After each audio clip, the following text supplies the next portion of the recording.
For me, there's a simple rule in politics.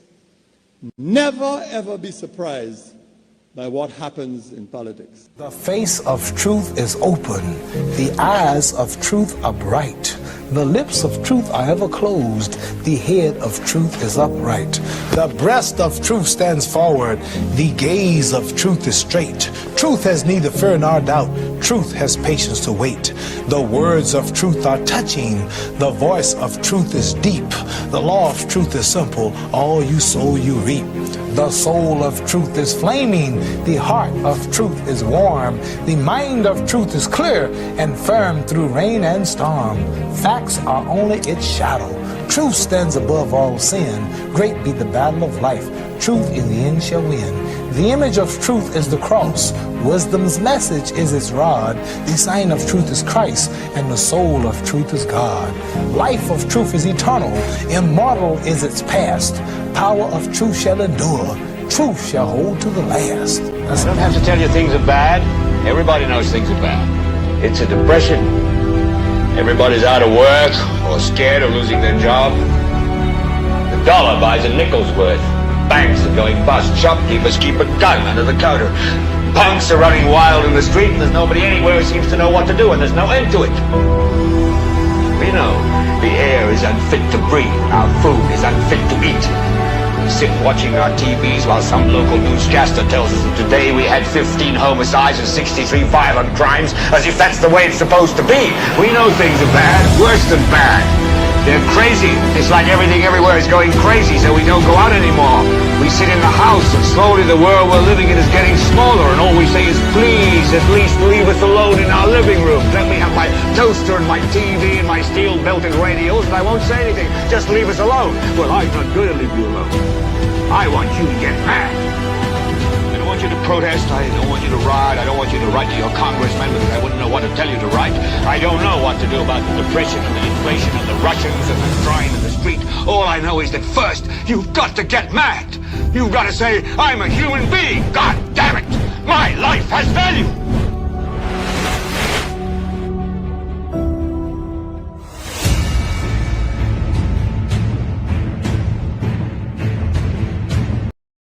The imbroglio between two individuals, well-known individuals at that, continues. So I will continue to play the role of referee.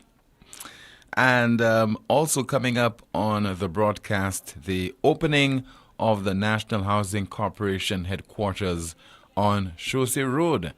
And even before the ceremony got off the ground, some concerns were expressed.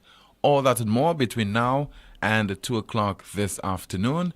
You are watching NewsSpin on our NewsSpin Facebook page. We are also on YouTube, and you're listening to the broadcast as well on Power 97.9 FM. This is the most monitored talk show in the world, and welcome once again.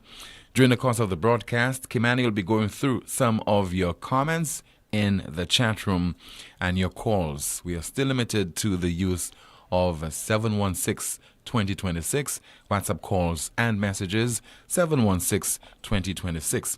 As we speak, the technicians are trying to rectify the problem on our landline. If we are lucky, we will be able to take your calls on the landline. If not, maybe by Monday of next week. So we are all set for yet another interesting broadcast. And so, it seems to be a sequel. Round one, comments being made by Rick Wayne on NewsSpin, in particular,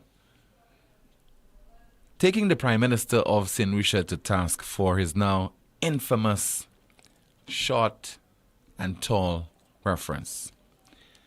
And no matter how you try to spin this, it has basically one connotation. And that is the Prime Minister taking offense because of constant reference that has been made on this broadcast by yours truly in particular about the high cost of living. Because I see it as something that is paramount, something that touches the lives of every St. Lucian right now. I mean, the politicians, for their convenience, would make reference to certain things from time to time, and we all know that their motive is aimed at destabilizing each other and not really looking after the interest of ordinary folks. Because for them, the time will come very soon when they will see the necessity to make reference to the high cost of living. And so just a little over 2 years in office, the onus and the responsibility they consider right now is theirs to just go after each other.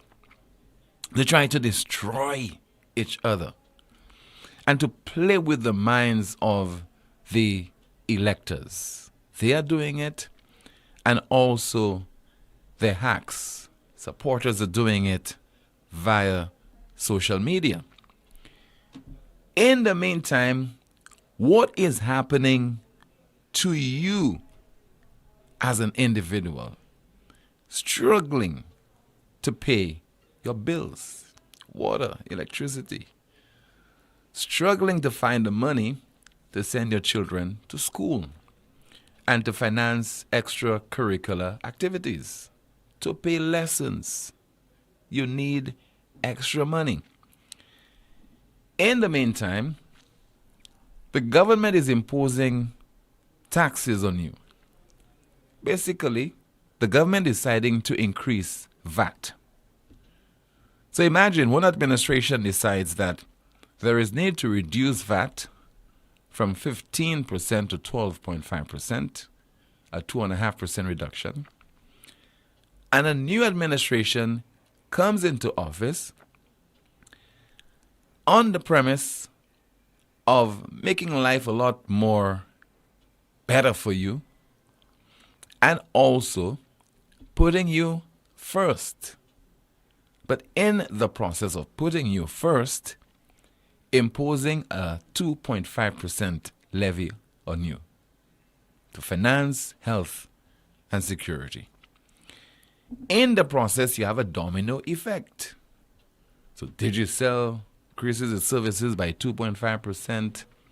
A number of other businesses, not their fault, KFC as well, they have decided that they need to increase the cost of the various items and services by 2.5%.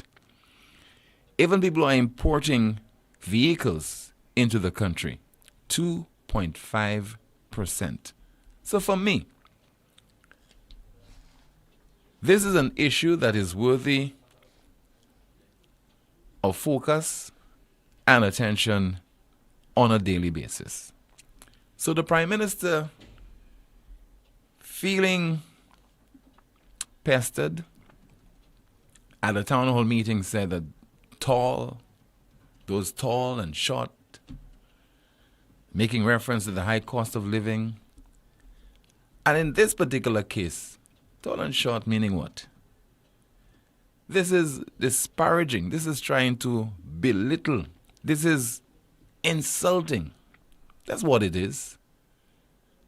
And I don't know why anyone would want to defend the Prime Minister when he makes reference to tall and short.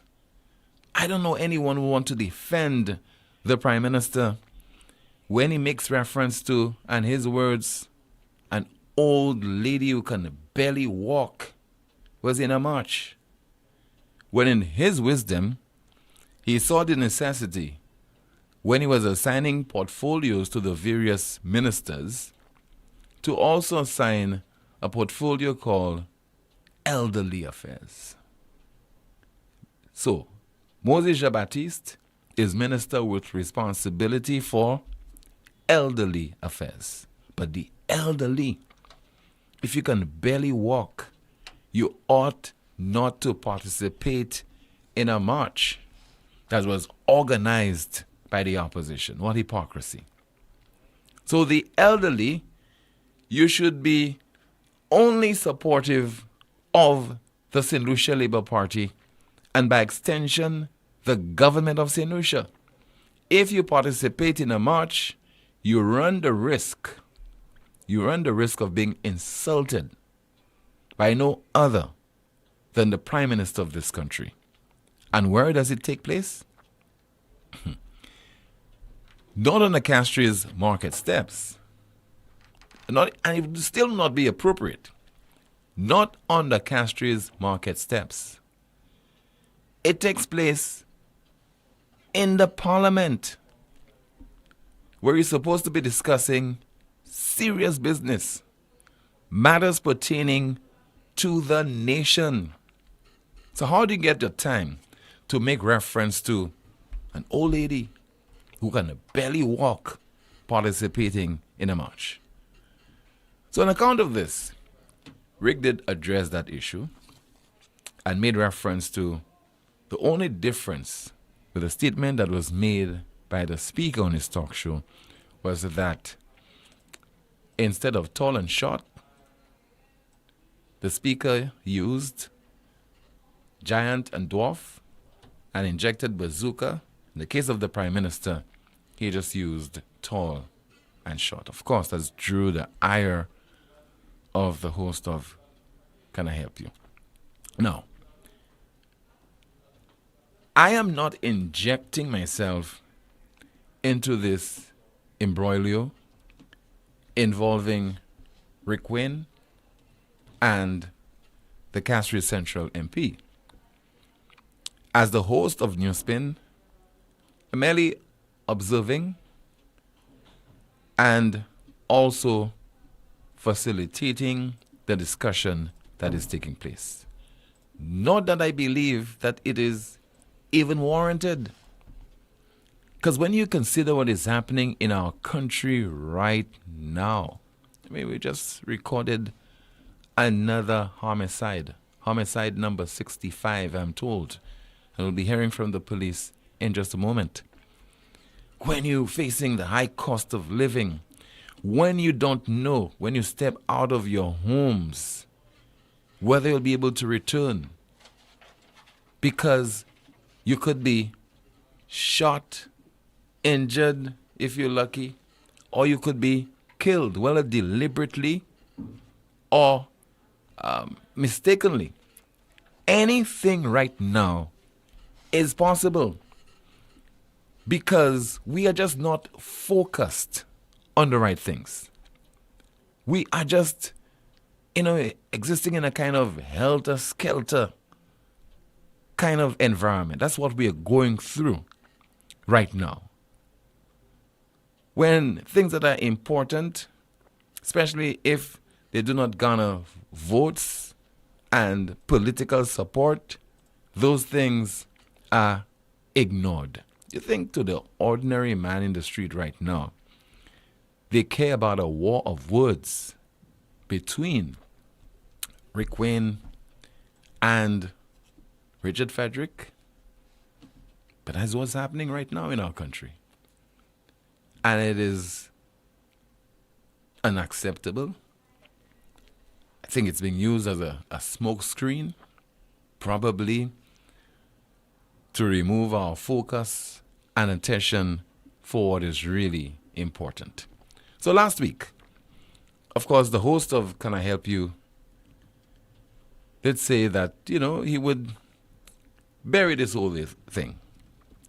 And he would move on. As a matter of fact, he said, when he first attacked Rick Wayne about 2 weeks ago, he received at least 10 calls asking him to leave Rick Wayne alone and to move on. So to my surprise last evening, I think what might have inspired this is reference being made to a letter. Reference was made to that letter by Mrs. Nancy Charles of the United Workers' Party. And that is during a town hall meeting pertaining to the resignation of then Housing Minister in 2011, Richard Frederick, and that is on the heels of the revocation of his 2 visas, the personal visa and the diplomatic visa. And Nancy waved what she claimed was a letter, that was a letter of resignation that was penned by the Castries Central MP some 12 years ago. And he was making reference to claims that he was a drug dealer, etc., etc., land speculator, and things of that nature. And Richards is saying that he never penned such a letter, and his signature is not affixed to such a letter.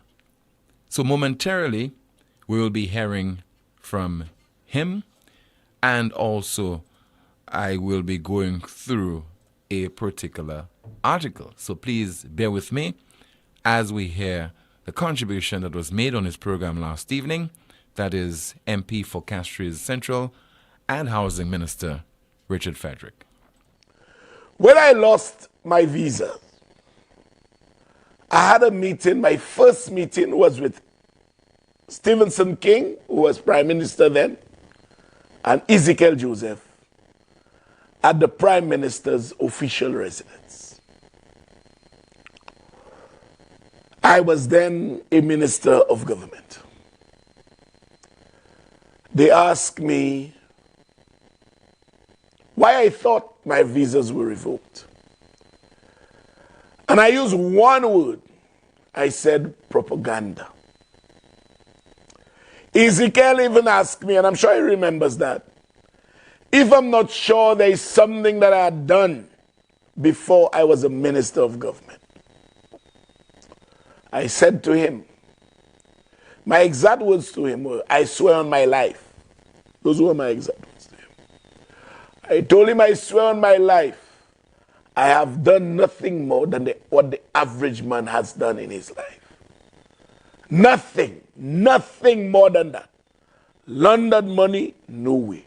Traffic drugs, no way. Nothing of that sort. Murder, me, no way. Not Richard Frederick. No. So I told him, I know I've done nothing wrong. And he tried asking me, you don't think 10 years? I said, no. So Stevenson King asked me in the presence of Ezekiel, what am I going to do? So I said, Steve, give me a few days to think about it. And I left the Prime Minister's residence with an extremely clear conscience. But before leaving, and last night I had a chat with Steve. And one thing with Steve, he has a remarkable memory. Give him that. Remarkable memory. So two things I said to them before leaving. I said, gentlemen, there is an old saying that time is longer than twine. I said that. And I also said, time is the healer of all sorrows. Time is the healer of all sorrows. Time will heal your sorrows if you have. Time is the healer of all sorrows. And then I left. So it was a Saturday morning. And when I left, the decision to resign was still in abeyance. Had not decided one way or the other. But that very afternoon, I got a call from Stevenson King again. And he said, Richard, come, let's have a chat. Just the two of us. We met the morning with Ezekiel, as the afternoon, Steve and myself. Steve indicated to me then that he had a conversation with Rick Wayne And Rick Wayne felt I should resign. He went on to tell me that Rick Wayne has volunteered to write up my resignation. Folks, to be honest,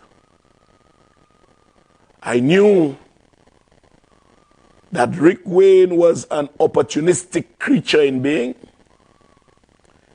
He was one of the highest order. But I felt it incumbent upon me to give Steve a free hand.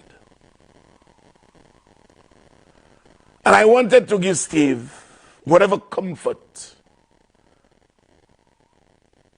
he wanted as Prime Minister. So I told him, yes, I will resign. And he said to me, Richard, you know, you are a good worker. And Steve and I had a very, very, very close working relationship. I would not lift a pin if I didn't call Steve. And that's how I operate, because I believe in collective responsibility. And so he said to me, out of regard for me, he will not assign my portfolios to anyone. He will hold them. And he asked me whether I agree that Rick Wayne should pen the reasons for my resignation. He went on to tell me, boy, Rick, you have a past to pass, and trust me. But I'm letting solutions know what happened tonight. He also asked me whether I was in agreement with Rick Wayne penning my resignation. And he said Rick would announce, he would arrange for me to announce my resignation the following day, which was a Sunday. Folks, the working relationship I had with Stevenson King, like I said, was almost impeccable. And so I felt I had no choice but than to give him relief. Rick Wayne wrote the resignation letter and sent a copy to Steve and one to me.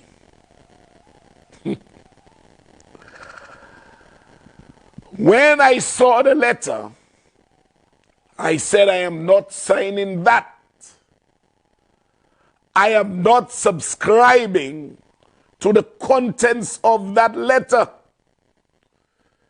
Steve even told me that when I told him that, he said, Richard, I agree with you. And I thank the Almighty God that I was guarded spiritually, otherwise, or probably by divine intervention.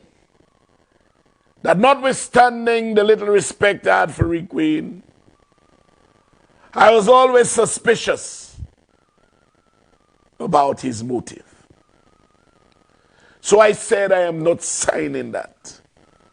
I never signed that letter. And I challenged Rick Wayne. I challenged Nancy Charles. You flash the letter and say, I said it. Show me my signature on it. I challenge you. And that challenge you'll have to respond in court. You will have to respond to it in court. Because I said I was not signing that. So there can be no such letter which carries my authentic signature.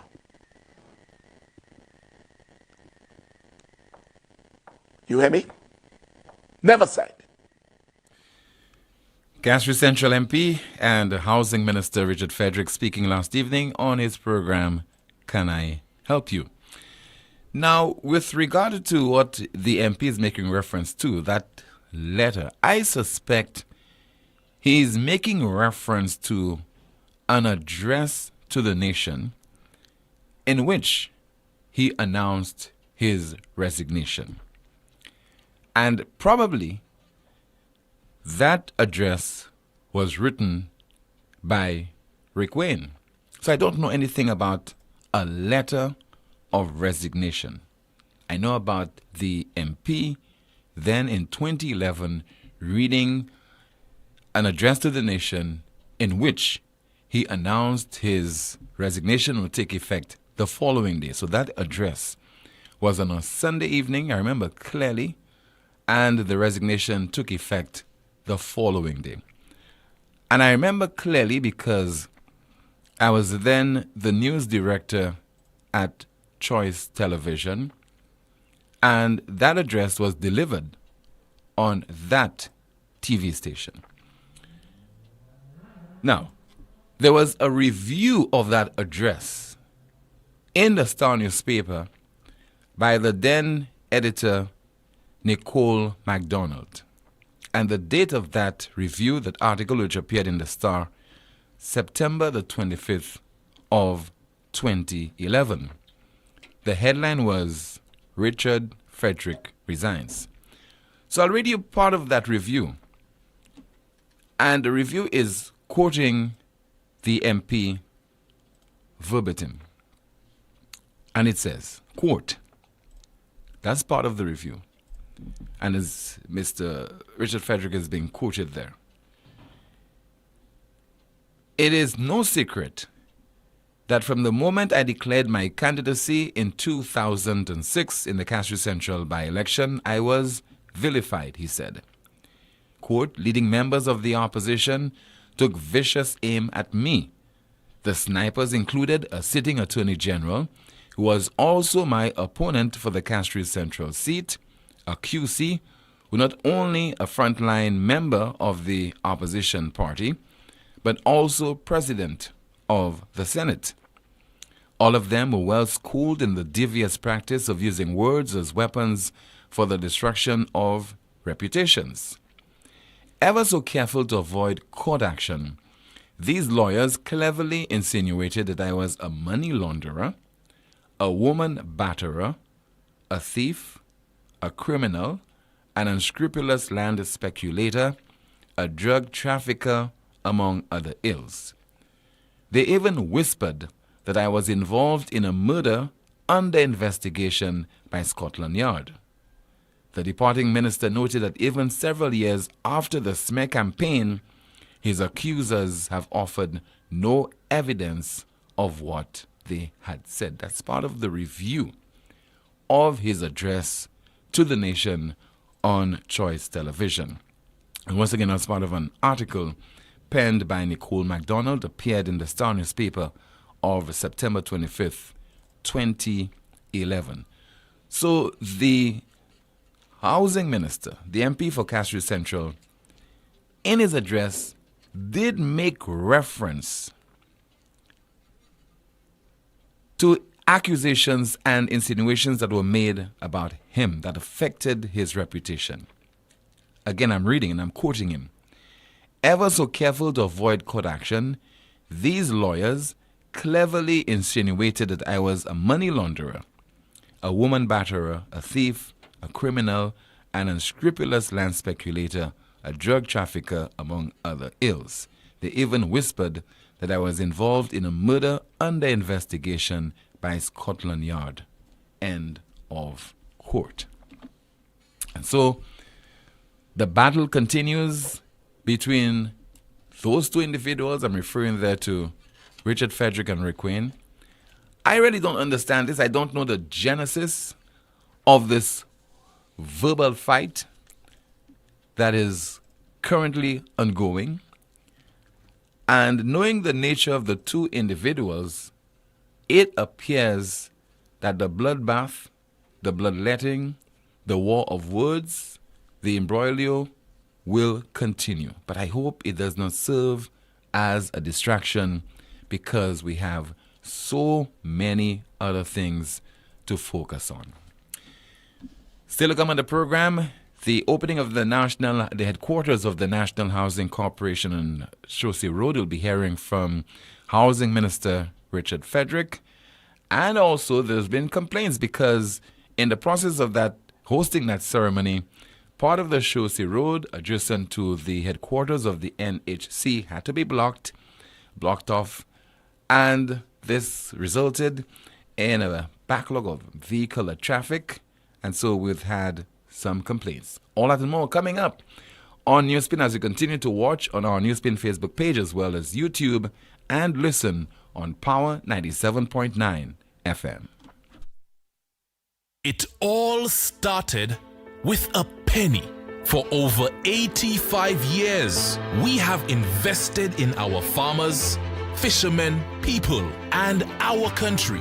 When we were called to serve, we were here. We understand what is valuable to our people and our country. That is why we support all industries, including tourism. We are the bridge towards a brighter future and economic growth. When our people, government, and businesses called upon us, we were here. 85 years later, First National Bank St. Lucia Limited is here for you. Lazarus's Funeral Home is here for you. Lazarus's Private Cemetery offers a peaceful resting place for your loved ones.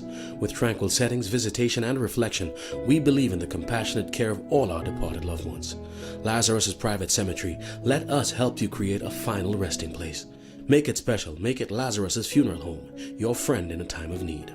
Payment plans are available for tombs. Call us in Vidbuta at 452-7491 or in New Dock Road, VA4, 454-6555. Introducing the new LuSelect Virtual Service Desk, where one click is your access to every service. From My Account to Streetlight reports, requests for payment arrangements to settle arrears, change of name and address. Easy online forms give you access from anywhere and at any time. Every service you need at your fingertips. Go to our website, luselect.com, and click on the Virtual Service Desk widget. LuSelect's Virtual Service Desk. Every solution at your fingertips. Get ready for the KFC Nuggets Roadshow. Starting October 6th, KFC launches its new Nugget menu with introductory prices. Join us at KFC stores island-wide. Rodney Bay on the 6th, Shop on the 7th, Mickle Street on the 9th, Cul-de-sac on the 10th, and View Fort on the 11th. Buy from the Nugget menu for a chance to win Spin the Wheel and win vouchers or KFC merchandise. Plus, you could win a trip to New York City with $500 of spending money and a 3-night hotel accommodation. Gather your friends and family for this unforgettable Nuggets Roadshow promo.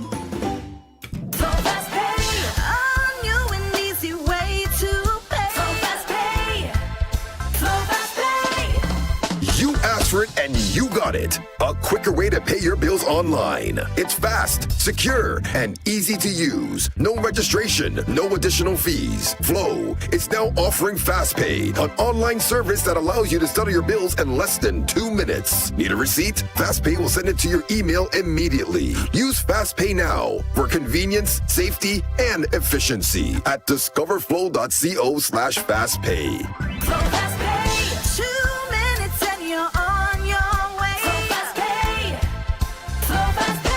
Flow is keeping you connected. Night Meds is your dependable neighborhood pharmacy. You'll notice that upon entry, you are greeted by caring professional staff, attentive to your every need. Your prescriptions are always treated with a high degree of confidentiality, and we pride ourselves on providing speedy, efficient service. We carry a wide array commonly requested over-the-counter products, and our prices are very competitive. We offer blood pressure testing, blood sugar, and cholesterol testing. We're open to fill your prescriptions Monday to Saturday from 8 a.m. to 8 p.m. Come visit Sadu's gas station on the Miku Highway or call us at 572-6840 or WhatsApp 461-6840 for more information. Night Meds Pharmacy. We are your community med store. Automotive art is a place to start. Can't get a break from all this tax? Head to Automotive Art and get a taxcation. Automotive Art is offering you an ease from VAT and health and safety levy with savings of up to 15% and more. That's right, 15% of all tools, 15% of all accessories, 15% of car detailing, 15% of all rims, 15% off computerized wheel alignment, and 15% and more of selected tires with savings of up to 30% on some sizes. It's Automotive Art Taxcation. Visit us at Automotive Art at Vidbutey Castries and Latuni Vieux today and enjoy a taxcation. Offer valid for limited time. Some conditions apply.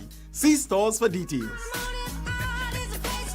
The Ministry of Commerce, in collaboration with the Embassy of the Republic of China, Taiwan, presents the 16th Annual St. Lucia, Taiwan Partnership Trade Show at the Pavilion on the ramp in Rodney Bay, Grosley, from Friday, November 3rd to Sunday, November 5th, 2023, from 10 a.m. to 7 p.m. daily. Come, support the creativity of 69 local entrepreneurs and 16 Taiwanese businesses, including ICT and business solutions, food and beverage, and so much more. We will be hosting lots of fun games and activities for kids. Relax and enjoy the nightly live entertainment. Saturday features carefree karaoke with fantastic prizes up for grabs. Then on Sunday, we culminate in grand style with a strictly local fashion show and live comedy from Chekapesh. Don't miss out. Free shuttle service provided from the Baywalk Shopping Mall and back. Come, witness the emergence of our next generation of entrepreneurs.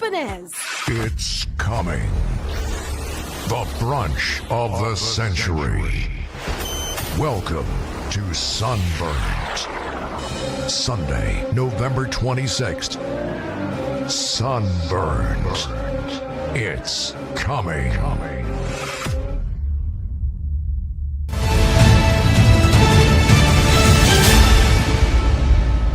Take your calls via WhatsApp. Remember, 716-2026.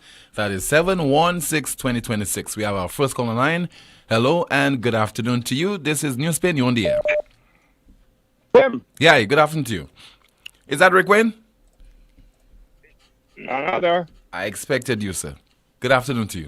Yeah. Tim, I think you've been very, shall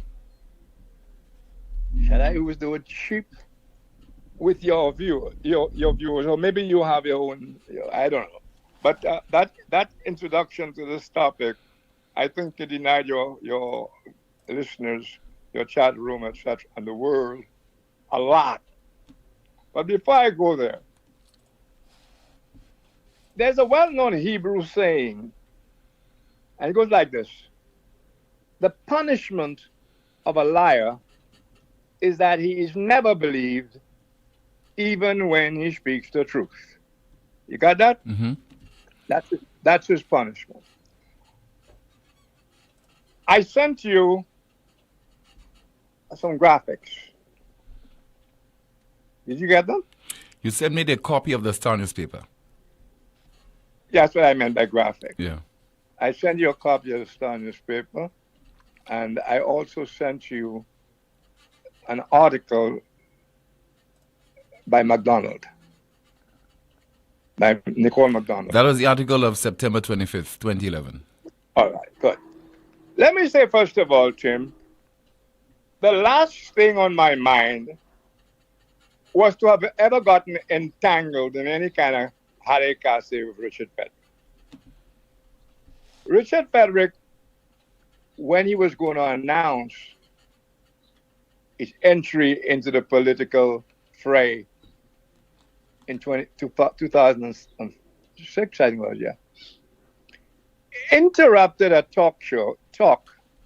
He came to the door, signaled me, and I took a break. And what he was actually giving me was a scoop that he planned to get into politics, into the election. I think that was the by-election of March of 2006. Yeah, his introduction. Mm-hmm. The introduction, the by-election. There was a lot going on.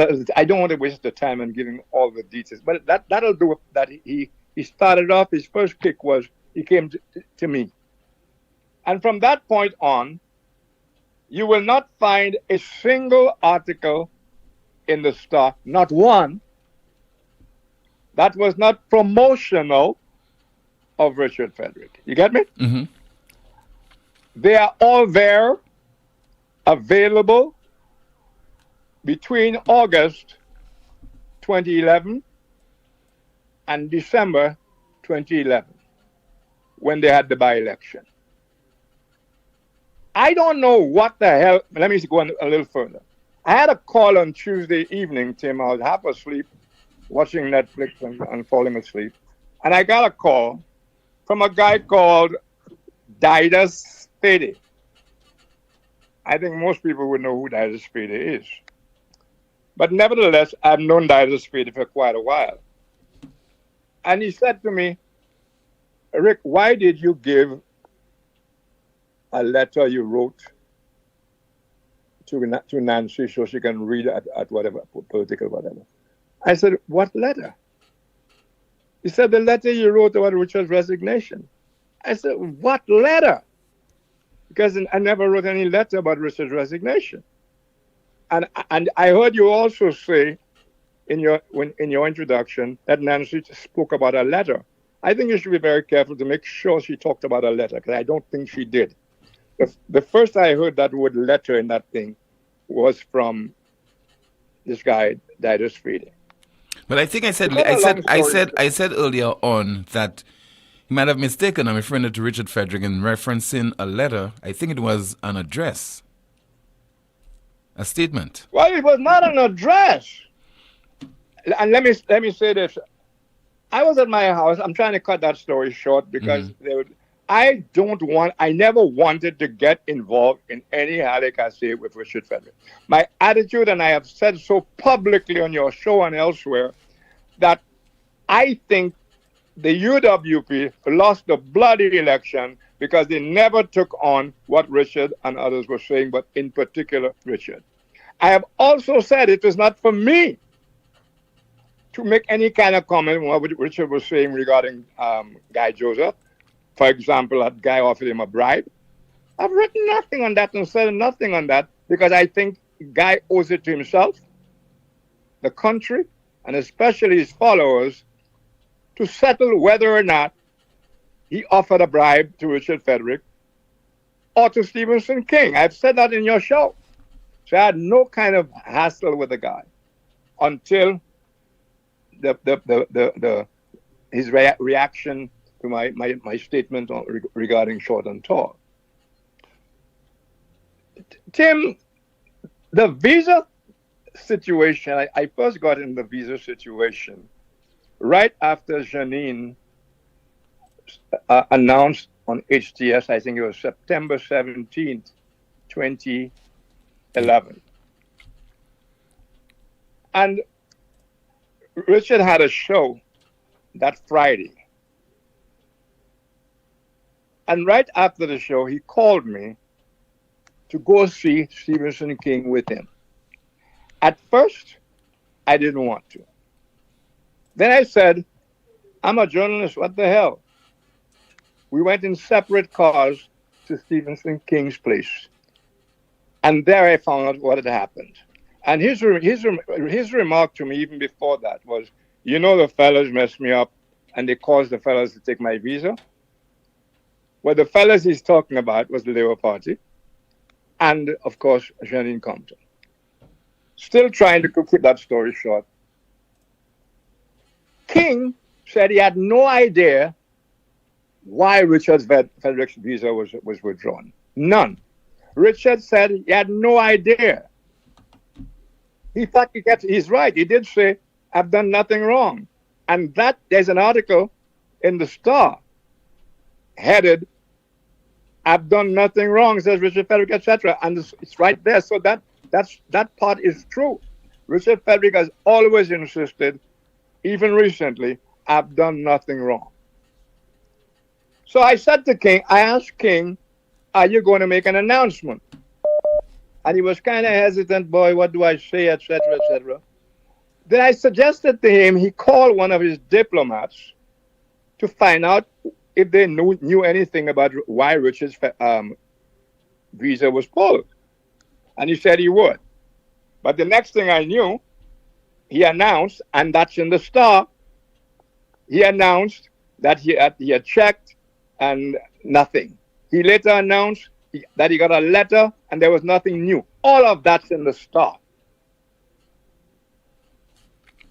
So following Janine 17. I was at my house one day. I'm leaving a lot out for the moment. I'll take all day. I was at my house on the Sunday, 25th September 2011. Sitting with me on my porch was none other than Mr. Everestus Jamari. When I had a call from Stevenson King, and Stevenson King called me to say that the fellas are pressuring him. I had known about a couple of those meetings. In fact, I had even participated in one.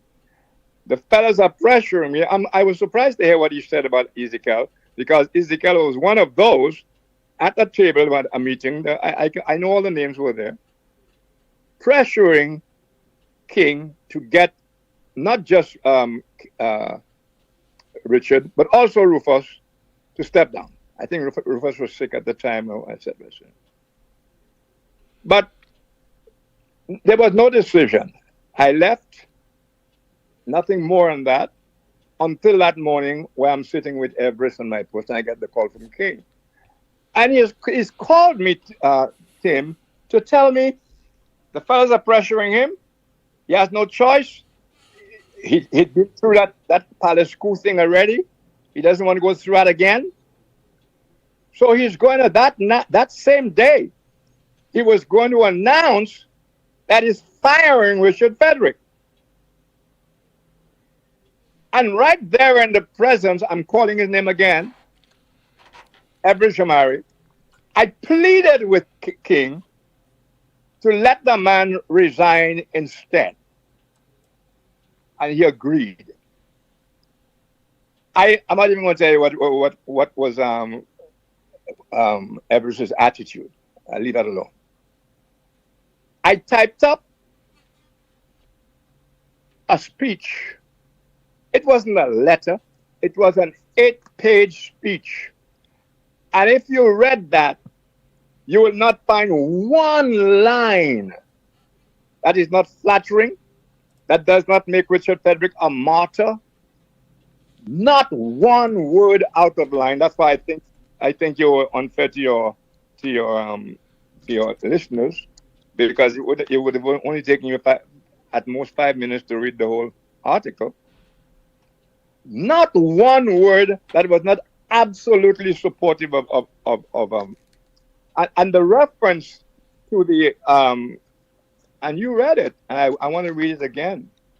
Ever so careful. Before I get to that, the snipers included a sitting attorney general who was also my opponent in the Central Caste seat. You know who that is? Le Corbière, Victor Le Corbière? Le Corbière. A QC who was not only a frontline member of the opposition party, but also president of the Senate. You know who that was? A gentleman who passed away a few years ago. Deturville, yes. All of them are well schooled in the devilish practice of using words as weapons for the destruction of reputations. In other words, Richard Frederick's speech pointed out that a number of people were landing him with allegations and things that he was not guilty of. And it went on to say, ever so careful to avoid court action, these lawyers, referring to the same guys we just mentioned there, these lawyers cleverly insinuated I was a money launderer. And that money launderer tag, they were saying it on platform, but more than that, it was also said in Parliament. You remember that famous occasion? Mm-hmm. A woman that, when Kenny was saying renegade, etc., a woman batterer, a thief, an unscrupulous land speculator, a drug trafficker. They even whispered that I was involved in murder under investigation by Scotland Yard. Several years after they initiated their smear campaign, my political enemies, his enemies, my political enemies have offered no evidence supportive of their outrageous insinuations. But that did not stop them from repeating their allegations to anyone who would listen, including visiting personnel from the American embassy. Little did they know the evil men do in the dark would one day be WikiLeaks. Now, Tim. And you wrote all that. If what Richard, And you wrote all that. I wrote that as a speech. Now let's tell your listeners as well that you're more than a goddamn referee in that issue, because having written a speech, and I invited Richard to come to the Star, where we rehearsed it, because the plan was for him to go and read it that night on Choice TV. On Sundays, if you can bear that out, most of those stations operate strictly on recorded matter. Am I right? Yes. They don't really keep a staff. You were at the time at Choice. I called you on the phone, and I said, Tim, I have a scoop for you. Will you open for me? And you gave me the whole thing about Sunday. I said, that's a scoop. Richard Frederick is about to resign. And you facilitated that. Am I right? You're correct. Pardon me? You are absolutely correct, sir. Thank you. I don't remember the guys who were there with you, but I'm sure you would. I think the staff people. The deceased owner of Choice Television, Wayne Whitfield, would have been there among one or two of his staff. All right. And you will remember how many times we had to have Richard Frederick repeating this, repeating that, because he kept making mistakes. But I don't think I was at the recording. I was not at the station at the time. Okay, well, all right. But you know who was there. I know. Mm-hmm. And finally, Wayne put together bits. You with me? Yeah, Wayne Whitfield, the owner, Because then owner. This is now. Yeah, he couldn't get one take, so he put it together, the technical stuff, I don't know. That evening, Richard Frederick read the speech, and it began so humbly. Some of you first knew me as a police officer. You got to know me better as a lawyer, especially in that second capacity. I have learned much about life. Being a lawyer in a country where the majority cannot afford legal representation, I experienced firsthand the unequal satisfaction that comes from standing up, win or lose, for what you know is right, even when the prejudiced majority would have you play it safe to turn your back and walk away. And that's the whole scheme. Richard Frederick was presented as a martyr, and the Labour Party guys were crucifying him, repeating allegations, etc., etc. You will also remember that the kind of campaign there was, led by Kenny Anthony, of course, against Richard Frederick and that visa. Richard talks on his stuff there as if there was no coverage of that whole visa thing between August and December. There's a lot of coverage. You remember there was one point when Robert Lewis got involved in that as well, because his mother's visa had been revoked. Elapsed. Yeah. Well, not revoked. She had overstayed her time. Mm-hmm. And that got into the thing as well. And all of that had to be explained on platform, etc., etc. So I don't know what the hell letter. In fact, Richard never signed any letter because there's no letter to sign. It was a statement. Yeah. It was a statement, and the statement was made mainly to show how Richard has been being crucified by Kenny Anthony and the Labour Party over his visa, and all those names they've been calling him ever since he came into. He said that from the moment I came into, they've been vilifying me. And listen to some of the vilification, Tim. This comes from a Market Steps meeting, 13th March 2006. Kenny Anthony. Never before has the United Workers' Party remained so silent on an issue. Why is it that the UWP does not want to tell the people of St. Lucia about Richard Frederick? Why? Why? What is this message, and why? The UWP has to understand that he is no ordinary politician, that this is no ordinary election, that if God forbid, Richard Frederick is ever elected, then this country will have a question to answer. There must be many questions to answer because it may be the first time that a lawyer who runs his own business, he has a professional career in defending and protecting drug barons in the courts of this country. We will have to answer questions. Why? That does not advance the cause of many St. Lucians. We put St. Lucians first. Well, I didn't know that line was so old. And let me tell you about those who have suffered. If things are so bad in this country, why doesn't Richard Frederick explain the fact that he has earned millions of dollars under this Labour government? How does he explain it? How does he explain the fact that there are some people in this country who say that Richard Frederick is worth 25 million? How does he explain that? How does he explain the fact, and so on and so on and so on, with all kinds of insinuations? Now you have gone through this, the statement that was made by the then by Dr. Kenny Anthony. I remember I actually covered that market step meeting. Yeah. Well, there you go. So my speech was written at the heart of it, all of those statements that were being made about Richard Frederick, all the accusations, and that is the heart of the speech. And now they have crucified him. They've caused his visa to be taken away, and the thing ends this way. It ends on this note. Listen to the note it ends on. I don't know how Richard Frederick, I'm a nasty guy and he knew and didn't trust me. I don't know where all that's coming from. It says, it ends this way. The latest blow from the American embassy has certainly hurt me in more ways than one. But with the help of my supporters, I will survive. I am still at a loss as to the reasons for the revocation of my visas, although I believe what is done in the dark will one day be preached in the mountaintops. Nevertheless, I have been advised to reserve further comment on this very disturbing turn of events until I am better placed to speak. In the meantime, my political enemies are rejoicing. For them, the revocation of my visa is like manna from heaven. They see this as the vehicle by which to regain power. There is blood in the water, and circulating sharks are insatiable. Let them feast on the fruits of their smear campaign while they can. As for my beloved constituency, you may rest assured I am innocent of all the allegations leveled by my political enemies. My faith that justice will prevail remains strong.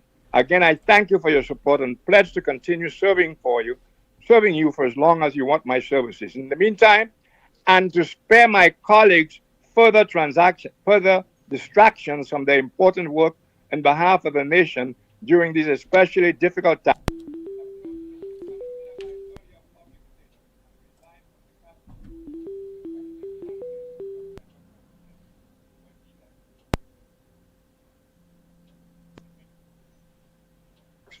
As per script, Stephen King announced that he had accepted Richard Frederick's resignation. I listened to the choice broadcast from every Zamari shop about 7 o'clock or so. And the number of callers people calling friends, I guess, calling Everest to tell them how impressed these are their party people, some of them, how impressed they were with the speech. He came across so humble. We also did a people speak thing with people in the street commenting on the resignation. Tim, there's hardly one of those things that was not in sympathy with Richard Frederick. So I don't know where that letter comes from. I would love to see that letter, the claims I wrote, and signature. There was never any letter to my knowledge. He was never required to sign any letter. He came to me at the start, rehearsed the speech. I called you. You arranged for him to broadcast it on choice, and the result was fine. And from there, so I don't know where any of this is coming from. I don't know if you can check if Nancy ever mentioned a letter, but they were saying last night that I gave Nancy a letter. I gave Nancy nothing. I watched Nancy like everybody else. Nothing. I gave her nothing. And let her tell you where she got her stuff from and how she put her stuff together. You have any questions for me, Tim? You wrote the letter on your own accord, or you were asked to write the letter, or you offered to write the letter? I will repeat myself. I was at my house on a Sunday. Every Samari was with me. Not the letter, the statement. There is no letter. I'm about to tell you how the decision to write that statement came about. Again, I'm telling you again. King was going to fire the guy that night. And as far as I know, Richard didn't even know about that. I'm not going to say I talked him out of it, because he agreed readily that I would give the guy a break. Don't let him get fired, because the elections are coming up. Don't let him get fired, etc., etc. Give him an opportunity to resign. And I will write the speech that he will read as his resignation parting speech, and the rest of it. So nobody had any input. But I took into consideration all the horrible things that were being said about the guy. And I did a speech that I think was very effective. Very effective. I heard him talking all kinds of things about have this and that and what. So, it's very sad. And I heard you talk about round 1 and round 2. I too, Tim, thought Richard would just leave this alone, because I'm not involved in elections. I am,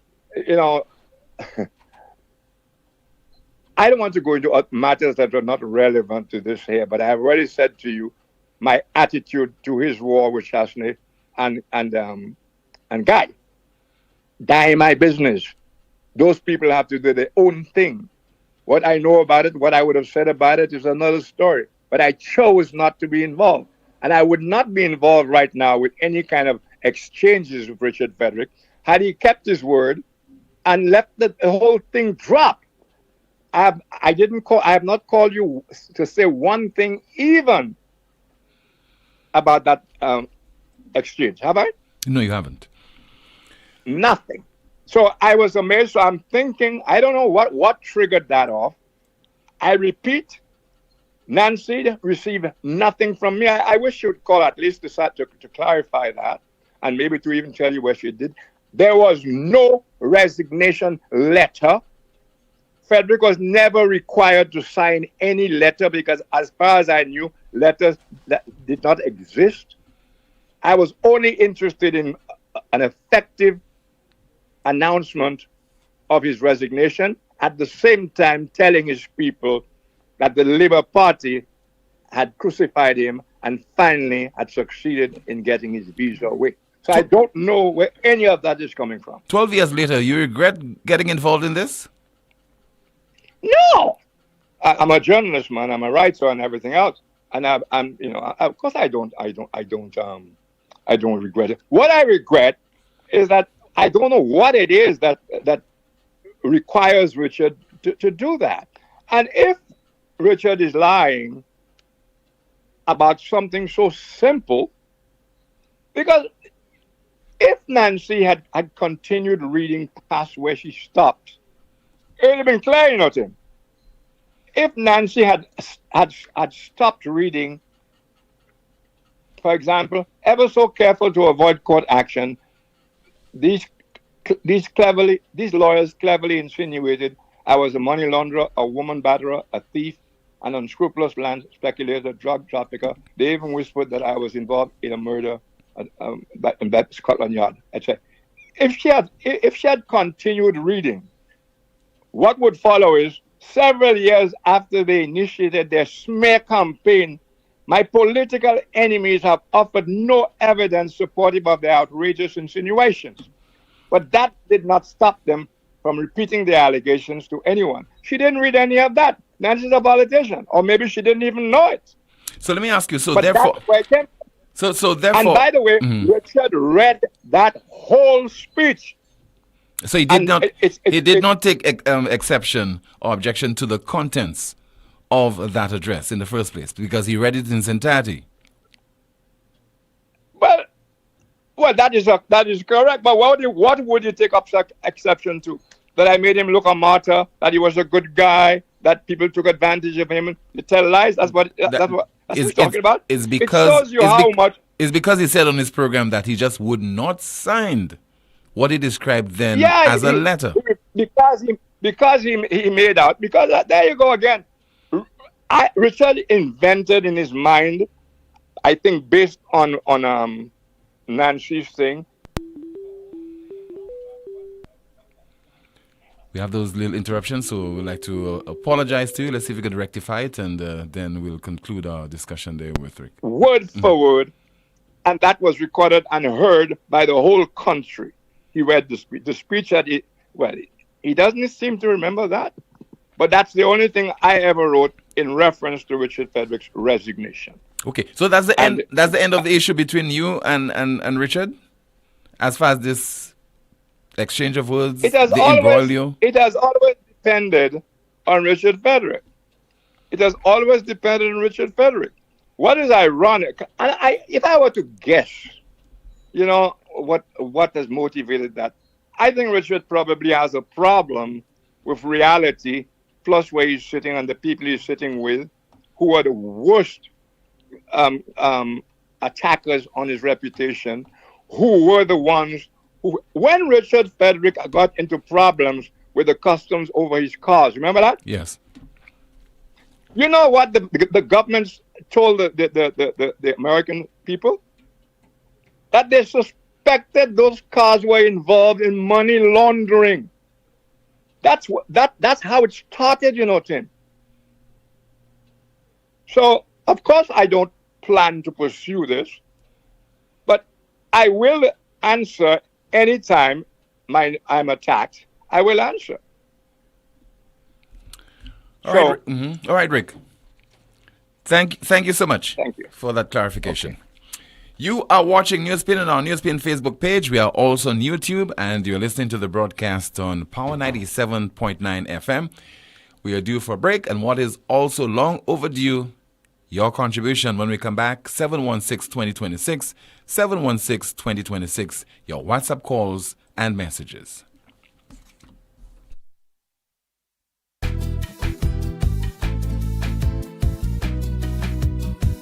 There is only one option when they arrive. Our services will make the dead look alive. With Bouteille and Beaufort accessibility. Remember, we have the only private cemetery. No one can match our prices from coffins to corsage. Personalized service you get when Lazarus take charge. Quality service, no package to make your wallet bleed. Lazarus is your true friend in your time of need. Lucilec kavete ou pour point précaution diwan saison cyclone sa la. Mi an ti commission qui kaywen de ou protéger la vie ou ek propriétaire ou. Diwan mauvais temps, si l'année en chaise éclair ek l'ouaille, déplogue toute appliance et puis équipement qui ka servi courant électrique. Zéclair sa hausse quantité courant à sous système courant Lucilec. Appliance ek équipement qui en service ek dommagé. Fait assis ou ni flashlight, radio qui ka servi batterie et l'autre batterie qui fouet à sous réserve pour si en cas la pe panique courant. Ça c'était en commission Rod Lucilec.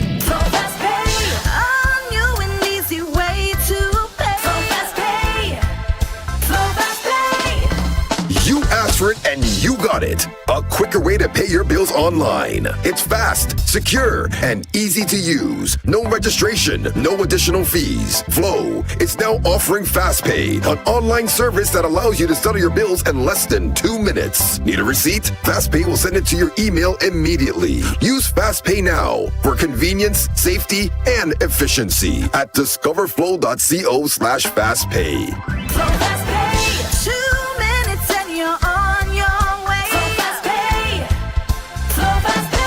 Flow is keeping you connected. It all started with a penny. For over 85 years, we have invested in our farmers, fishermen, people, and our country. When we were called to serve, we were here. We understand what is valuable to our people and our country. That is why we support all industries, including tourism. We are the bridge towards a brighter future and economic growth. When our people, government, and businesses called upon us, we were here.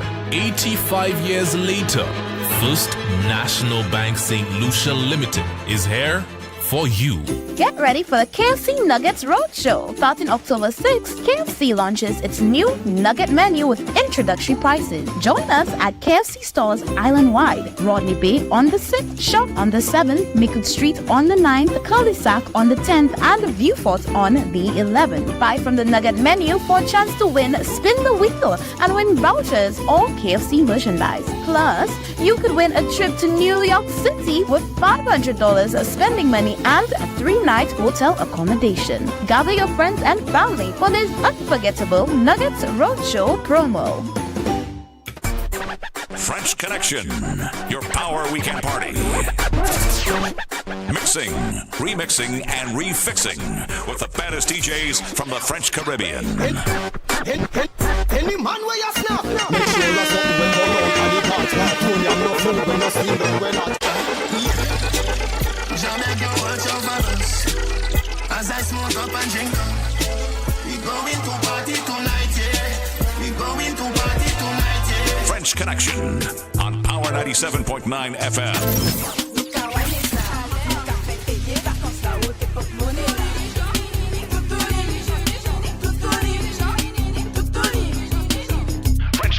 Weekends from 6 p.m. on Power 97.9.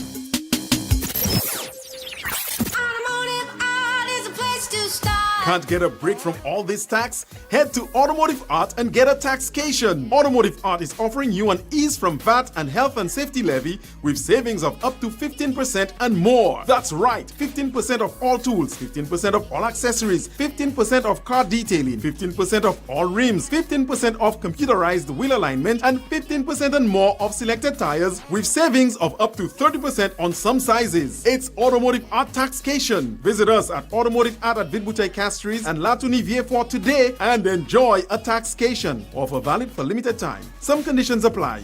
See stores for details. St. Lucia! Get set for one big night as we celebrate Midnight Groover's 50th anniversary. It's happening on Saturday, October 14th at Four Door in Dennery. Celebrate 50 years with Midnight Groovers.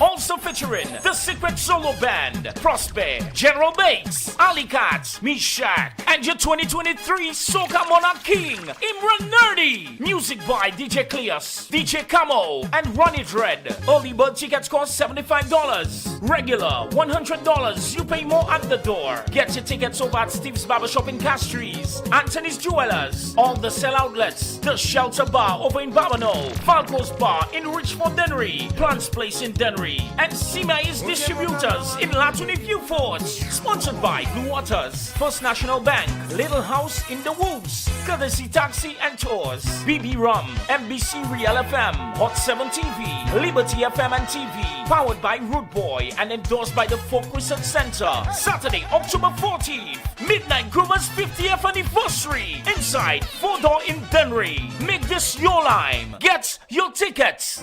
It's coming. The brunch of the century. Welcome to Sunburnt. Sunday, November 26th. Sunburnt. Sunburnt. It's coming.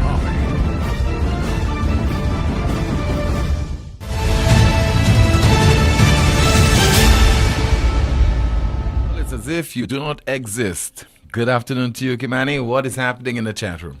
Good afternoon, Tim. Someone says it has always been a war between SLP and Fredo because at the time Fredo was too strong advocating against Kenny. Now all of you all want that power back, so you came together to oust Shasny, and at the same time the entire country is upside down. SLP should be ashamed of themselves. Another comment in the chat room. I always knew Rick and Tim were SLPs at heart. I don't think anything that happened during that period of 2011 would indicate whether I'm a supporter of the SLP or the UWP, or likewise Rick Wayne. But let me speak for myself on this issue. As Rick said, a decision was taken for Mr. Richard Frederick then to resign in an address to the nation one particular Sunday evening.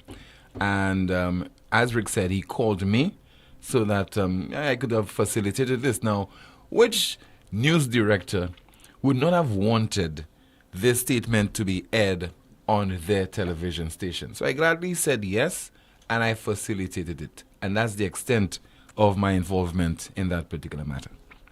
Another comment, so Rick knew everything that's going on. We will know everything. Someone says, show us your passport visa page first. In the meantime, poverty is creeping to destroy the middle-class citizens, wiping the poor man out of society.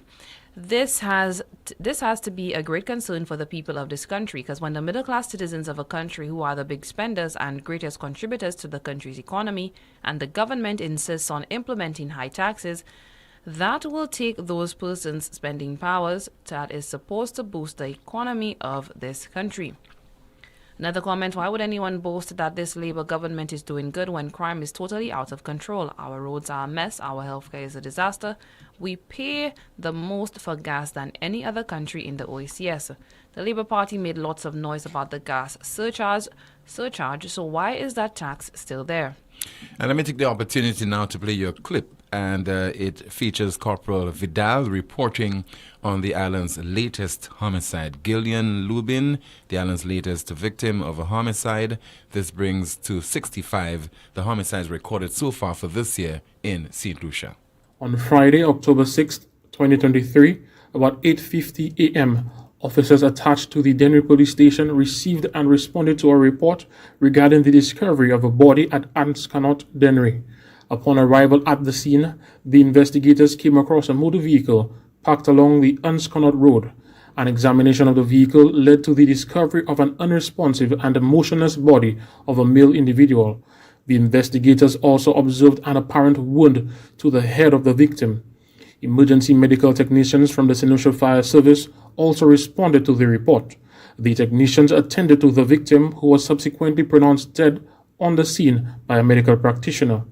This matter is actively being investigated as a homicide, and the victim has been identified as 49-year-old Gillian Lubin alias Rima, a resident of La Pointe, Dennery. Further updates will be provided as the investigation progresses. The Royal St. Lucia Police Force is pleading to anyone who may have information about this latest homicide to come forward and speak with us. Anonymous tips can be provided at the number 555.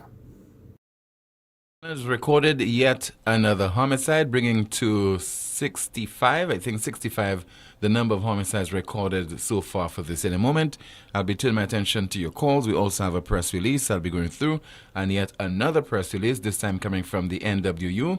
The leadership of the National Workers Union has submitted a regime of industrial relations provisions that will form part of a new round of negotiations between the NWU and the government of St. Lucia. The negotiations, which will be conducted on behalf of all daily paid and non-establishment employees with the government, will this time be approached differently. Each ministry represented by the union will be handled separately so as to give all workers an opportunity to be heard and the issues channeled in a more democratic setting. Upon conclusion of the negotiations, it is expected that an equitable level of standardization, new rates of pay, a general wage increase and upward adjustments in allowances, and other economic benefits will form the core of the new Industrial Relations Accord. That agreement will be for the triennium spanning April 2022 to March of 2025. The National Workers Union looks forward to an early conclusion of the industrial talks. A press release coming from the NWU. I don't know if we have any more comments in the chat room, Kimani. We do. Someone says, only the embassy knows why. The embassy does not take word of mouth as a reason to revoke anyone's visa. They conduct investigations. Someone says, what is the current government doing for the so-called elderly people on the island? Another comment, St. Lucians put themselves in that situation, sorry to say, and now they are feeling the wrath of their mistake. Tim, the next time I send a barrel to St. Lucia, I will have to charge the recipient 2.5% levy for my time. Someone says, I cannot understand why any person of reasonable intelligence would support the government increasing taxes on the people. I just don't get it. This Labour government is just wicked. And finally, grand opening of a next government office in Castries with no parking creating traffic chaos in Castries. All right, thank you so much. And let's turn our attention now to MP for Castries Central and Housing Minister Richard Frederick. He addressed the opening of the headquarters of the National Housing Corporation earlier today. A few minutes of his address at the official opening ceremony.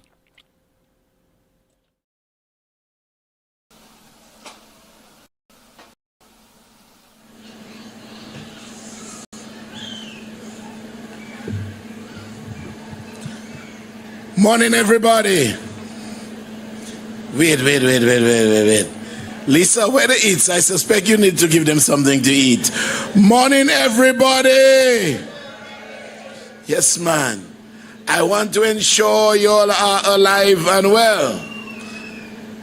Would anyone take offense if I were to say protocol has already been established? Okay, nobody will take offense. But to me, I'm seeing faces that I must call out.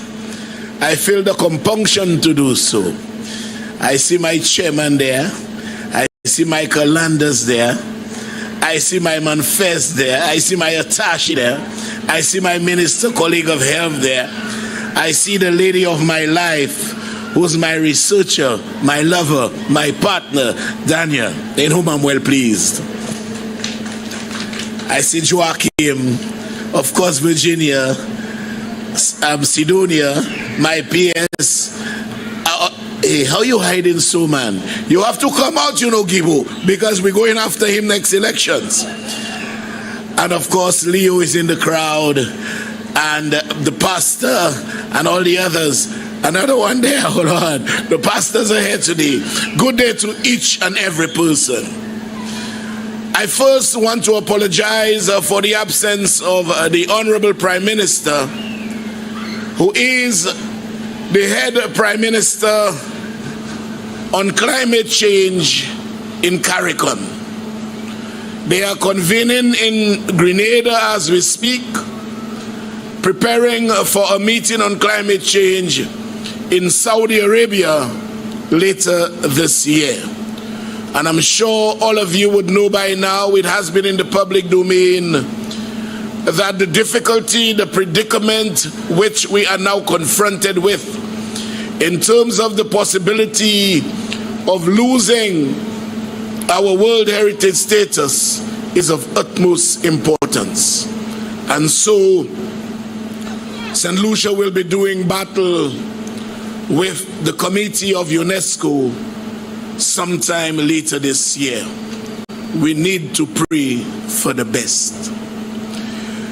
Folks, it is with a feeling of a total vindication that I take this opportunity to address you this morning.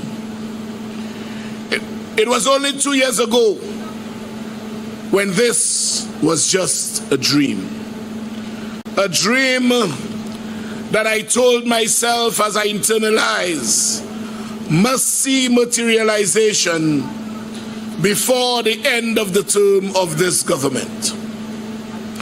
To get a true appreciation of the magnitude and historical significance of today's proceedings, I invite you to bear with me as I attempt to summarize what has led to this great day.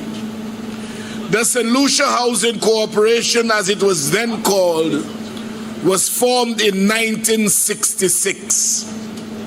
In 1971, the name was changed to Housing and Urban Development Corporation. In 2001, by further legislation, the National Housing Corporation was born. The name was changed and all assets were vested in the NHC.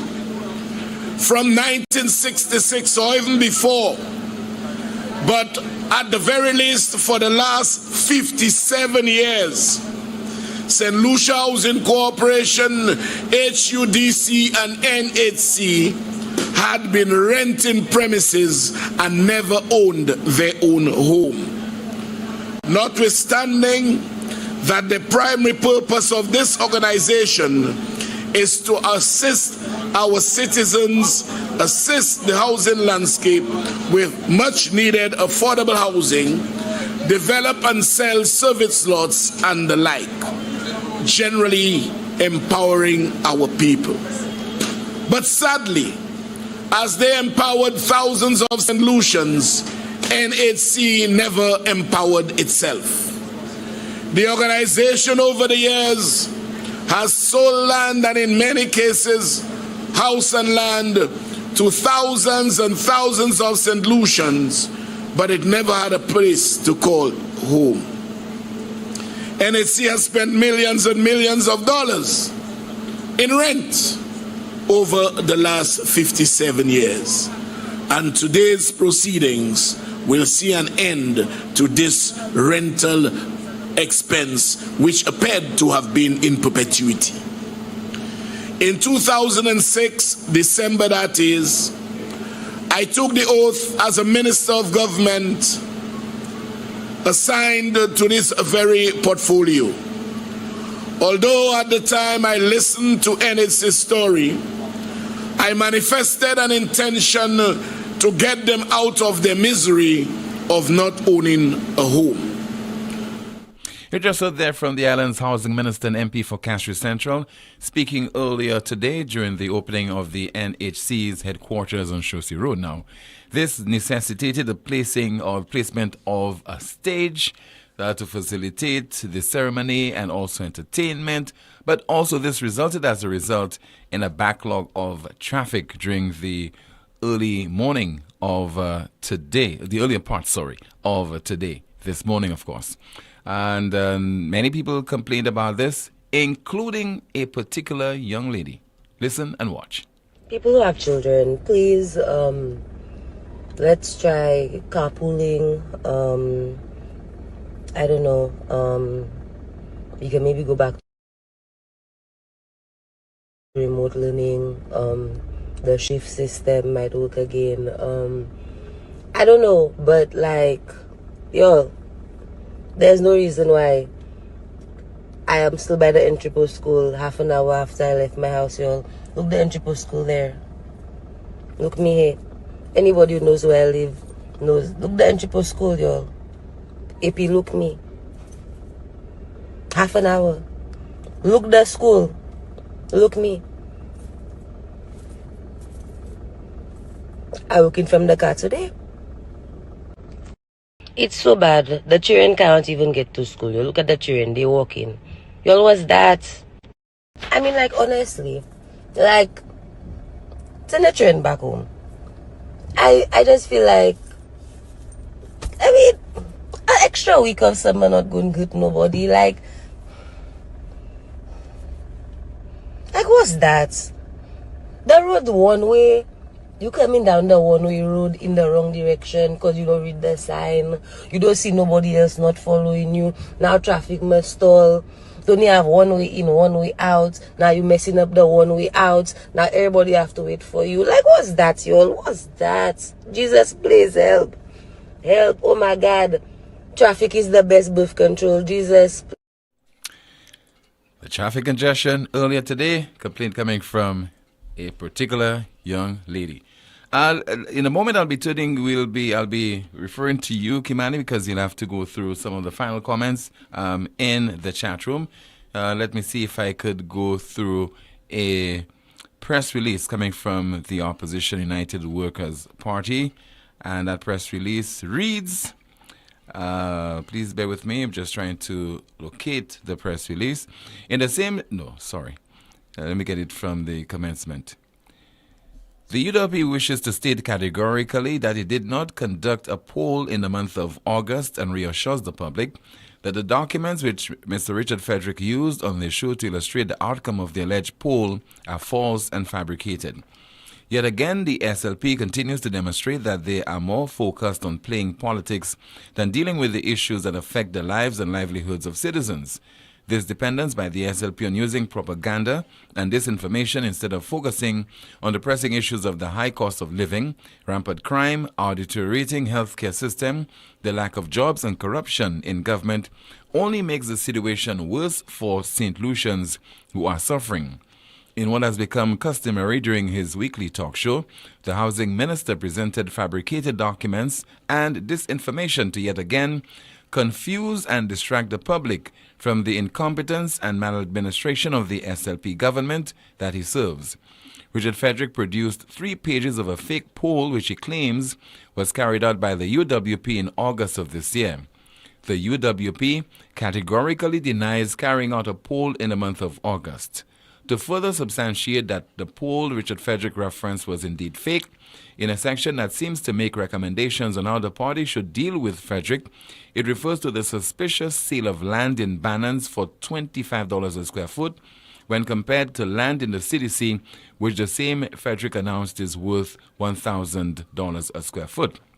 The announcement by Frederick that the land in Castries is being worth $1,000 a square foot, please bear with me, was only made towards the end of September. How could a poll supposedly done by the UWP in August to reference a statement which was made by Richard Frederick on September 25th of 2023? In the same document which Richard Frederick referenced, he claims that his popularity and his following has grown. This is yet another false statement, given that numbers don't lie. Whilst in opposition, according to figures from Facebook, Richard Frederick's show would on average receive over 30,000 views. Now in government, Frederick's show struggles to receive 15,000 views. Numbers don't lie. Richard Frederick has lost more than 50% of his viewers and is now desperately seeking to gain attention and relevance by concocting new lies. The UWP reiterates that it did not conduct a poll in the month of August. As is customary, Frederick and his associates have fabricated a false narrative laced with propaganda in an attempt to boost his rapidly declining popularity. The UWP will not stand idly by while the minister continues to use lies and propaganda in an attempt to confuse St. Lucians. A press release issued by the opposition United Workers' Party. Some of the comments in the chat room, Kimani? Someone says someone has invited, Tim, someone has invited us to a barbecue after NewsSpin. Are you going? Not too sure. I'll think about it. These days, you have to be very, very careful. How you accept invest in invitations, from whom you accept invitations, and so on. So, we'll think about it. We'll talk about it. Someone says, so many other things afflicting that country. That's what you see to put on a show, Tim. Another comment, that's the thing. They can't separate politics and government. Let's see what else we can get in the chat room. That's right, Flambeau. Well done. Another comment. Well, we the smart ones knew this very well. That's about it, Tim. All right. Thank you so much. Let's conclude with our final feature, our NewsSpin News of the Day. NewsSpin News of the Day. Canadian politician removed from committees after suggesting female paramedics can't lift as much weight. Canadian politician removed from committees after suggesting female paramedics can't lift as much weight. Our NewsSpin News of the Day. So imagine if it was Canada, where politicians are making reference to tall and short. Politicians in the parliament are saying the bandy won. Politicians are saying, can you imagine an elder lady who can barely walk in a protest march? What would happen to those politicians if this was Canada? Anyway, thank you so much for watching the broadcast and listening for the entire week. Thank you so much for contributing via your calls and your WhatsApp messages and your discussions in the chat room. Have a safe and enjoyable weekend, and we'll be back, God willing, 12:30 on Monday afternoon with another edition of the most monitored talk show in the world, NewsSpin. Goodbye.